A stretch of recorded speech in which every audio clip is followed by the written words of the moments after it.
kenapa lagi nganterin kakeknya ke sini? Ternyata di sini sama di sana beda ya. Kenapa? Di sini banyak lalapnya. Dibilang lalat. Masa aku dibilang lalat loh? Monggo, Pinara. Aduh. Tadi seru banget ya di Kampung Melayu kecil ya? Di sana tadi? Oh. Maksudnya kalau acaranya meriah. Meriah. Tapi kalau hostnya kayaknya enggak deh. Wah, suasananya di sana itu bikin betah. Bikin betah. Banyak ibu-ibu ya. Terus maksudmu di sini nggak betah gitu? Ya udah, jangan berantem. Kita lihat aja nih ya. Tadi kan udah kita lihat tuh seperti apa hikmatnya dan ikut terharu ya melihat prosesi pengibaran bendera pusaka di Istana Merdeka ya. Meskipun kita tidak ikut hadir di istana untuk mengikuti prosesi upacara bendera, tapi di sini pun kita juga bisa mengikuti prosesinya dengan hikmat ya. Bener banget dan salah Tapi satu ngomong-ngomong Nindra, kenapa tuh Bu? aku bangga dan terharu banget karena ternyata Indonesia itu mempunyai Nah, iya tuh. busana yang dari Sabang sampai Merauke bagus-bagus ya, dan kali ini baju adat yang digunakan oleh Bapak Presiden Jokowi ini sangat luar biasa. Iya. Cakepnya nih. Bener, Ini kita lihat dikenakan ya. baju adat dari Buton ini kayaknya nih. Bener, baju Dolomani yang merupakan pakaian adat Kesultanan Buton. Jadi baju yang dikenakan oleh Bapak Presiden Jokowi ini biasanya berwarna hitam, tapi untuk kemerdekaan 77 ini dikenakan warna merah ya, merah. melambangkan keberanian kita Dan sebagai juga bangsa Ibu Indonesia. Iriana juga cantik sekali. Cantik sekali, benar. Kemudian ini yang kita lihat sedang membawa baki untuk bendera pusaka adalah Idewa Ayu Persli MD dari Jawa Tengah, sekolahnya di SMAN 2 Kudus ya.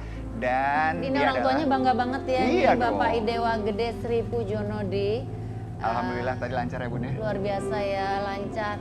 Dengan penuh senyum ya. Terus ini baju dari Buton itu, aduh ternyata sangat indah juga ya. Aduh, bagus Dan banget. sangat lengkap dari atas sampai bawah. Dan itu Bener. biasanya digunakan dengan menggunakan warna hitam. Ya. Tapi kali ini Bapak Jokowi menggunakan dengan warna merah, itu kelihatan merah dan putih, kelihatan gagah banget loh. Gagah sekali, keren banget. Emang busana Indonesia tuh keren, juara deh.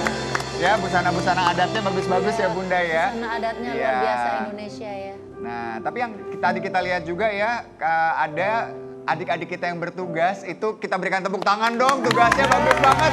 Semua berhasil. Selamat. Ada Rafli Tri Aditama asal Provinsi Kalimantan Tengah.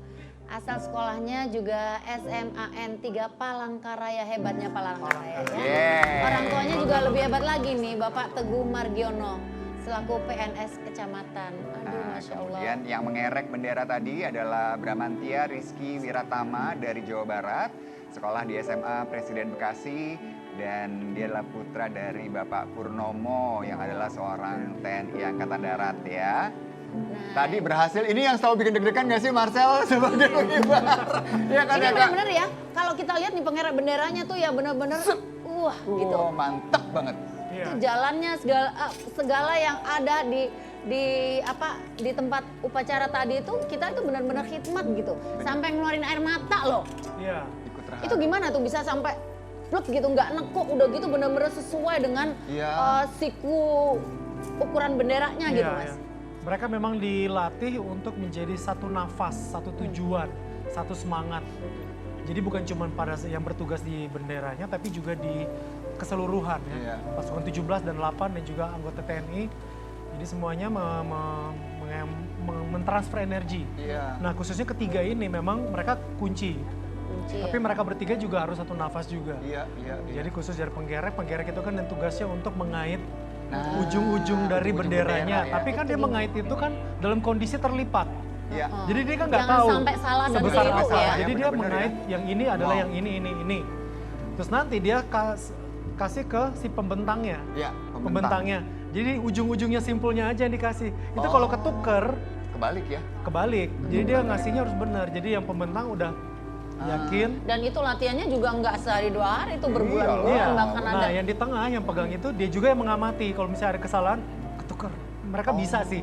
Ada pengalaman dulu saya sih, dulu kita suka ada komunikasi dikit tapi mulutnya nggak kebuka, jadi suka ya gitu yang kiri. Komunikasinya ya. Kita kan mata kan harus gini, kita boleh gini, tapi dagu tetap harus angkat. Jadi kita oke. Wow. Langsung ada yang bismillah, kalau yang Kristen bisa puji Tuhan atau segala macam Baru dibentangkan. ready go. Langsung Wah. buk dia mundur berapa langkah baru. Luar biasa. Itu tugasnya tuh berat sekali ya. Dan Kak Marcel sebagai Iya. seseorang yang juga pernah menjadi pasukan pengibar bendera ya. Aduh, Waktu berat. itu sampai tingkat mana Mas?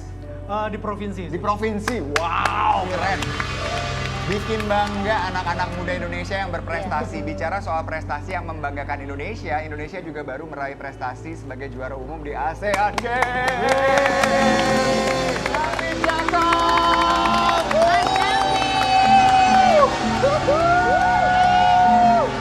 Siap, kita kasih yel-yel nih, Indonesia! Indonesia!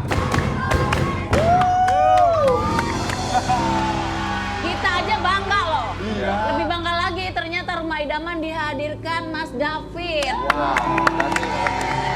Mas David luar biasa ternyata. Kekurangan tidak menyurutkan langkah untuk berprestasi.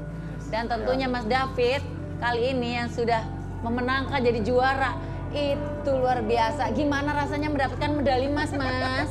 Mas. Ya pastinya senang bangga bisa dapatkan Alhamdulillah. medali emas untuk Indonesia. Tapi tadi kan ngomongnya 2 medali emas, tapi saya dapatnya 4 medali emas. Bukan 1 tapi 4 loh. 4 medali emas. Enggak apa-apa. Nih Mas, dengan keterbatasan ini bagaimana awalnya Mas David ini mengenal olahraga tenis meja? Pada usia berapa? Kenal tenis meja sebenarnya ya nggak sengaja juga sih, karena kan keluarga bukan background atlet. Jadi pada umur 10 tahun itu saya pindah ke Jawa Tengah. Kita dulu di Sulawesi terus pindah ke Jawa Tengah, terus di situ ada deket rumah tuh ada meja pingpong, saya main sama tetangga sama kakak-kakak gitu. Jadi terus mungkin orang tua ngelihat kan, karena saya punya ya keterbatasan fisik dari lahir, terus orang tua benar-benar support lah. Wow. Ya. Mulai menjadi atlet yang benar-benar serius itu sejak kapan tuh berarti Mas? Kalau untuk masuk klubnya umur tuh tahun 2000 sampai 2009. Tapi memang level prestasi saya waktu itu di timnas itu cuman sampai SEA Games lah. SEA Games. Tapi kan saya punya tekad untuk bisa jadi prestasi dunia. Akhirnya ada yang kasih tahu bahwa kamu cocok di olahraga para games gitu loh. Karena kamu bisa berprestasi dunia. Akhirnya 2010 saya masuk ke olahraga para games. Ya di para games ini saya banyak ketemu dengan teman-teman disabilitas semuanya, dan akhirnya saya bisa selain di ASEAN Para Games ini saya juga bisa ikut sampai di Olimpiade Paralimpik gitu. Wow.